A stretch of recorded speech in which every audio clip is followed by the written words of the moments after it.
അപ്പം ഇന്ന് നമ്മളെ വടമ വായനശാലയിലേക്ക് പോവാണ്. വടമ വായനശാല സ്ഥിതി ചെയ്യുന്നത് വടമ ജംഗ്ഷനിലാണ് കേട്ടോ. വടമ ജംഗ്ഷനിലേക്ക് നടന്നു പോയിക്കൊണ്ടിരിക്കുകയാണ്. അവിടെ ഇപ്പോൾ ഓട്ടോറിക്ഷകളൊക്കെ വരണതാണ്. ഇതാണ് വടമ ജംഗ്ഷൻ. ഇവിടെ വടമ പാമ്പമേക്കാട് റോഡ് എഴുതി വെച്ചിട്ടുണ്ട്. ഇത് നമ്മുടെ നമ്മൾ നടന്നാണ് പോണത്. നമ്മുടെ വീടിൻ്റെ അടുത്ത് തന്നെയാണ് വടമ വായനശാല. വടമ വായനശാല ഒന്ന് കണ്ടു നോക്കാം.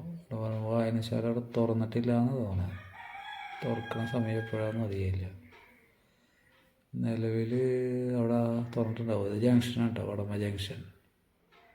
വടമ ജംഗ്ഷനിൽ കൂടി നമ്മളങ്ങനെ രണ്ട് സൈഡ് നോക്കിയിട്ട് പയ്യനാട് കിടക്കാം.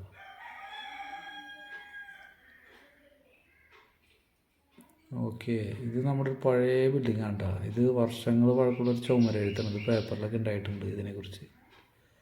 ഇത് എലക്ഷൻ്റെ ആ സമയത്ത് എഴുതിയേക്കണതാണ്. ഒരുപാട് വർഷം പഴക്കമുള്ളതാണ്. അപ്പോൾ ഇങ്ങനെ അവിടെ നിന്ന് കുറച്ചും കൂടി തിരിഞ്ഞ് നേരെ നടന്നു പോവാം. ഇവിടെ എലക്ഷൻ്റെ ഇതൊക്കെ ഉണ്ട് കണ്ട.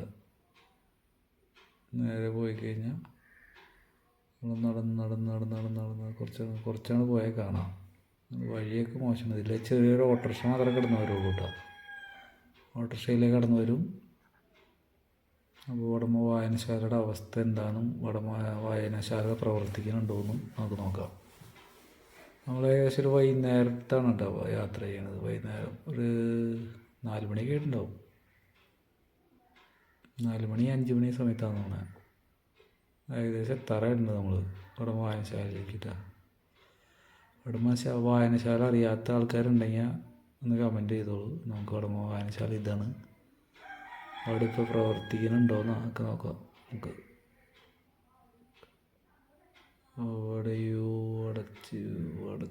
അടച്ചിട്ടാക്കിയുള്ള വായനശാല അടച്ചിട്ടാക്കിയാണ് എന്തായാലും. എപ്പോഴും പ്രവർത്തിക്കുന്ന സമയമെന്നോ ഒന്നും അറിയില്ല. ഇതാണ് വടമ വായനശാലയുടെ അവസ്ഥ. എന്താ വടമ വായനശാലയുടെ ഉള്ളിലാണ് ഈ കാണുന്നത്. കണ്ട വടമ വായനശാലയുടേത്. വടമ വായനശാല ഇങ്ങനെയാണ്. ഇതാണ് അവസ്ഥ. ഇത് അടച്ചിട്ടാക്കിയാണ്. ഇവിടെ ആരുമില്ല. നമുക്കപ്പോൾ വടമ വായനശാലയുണ്ട് ഇത്.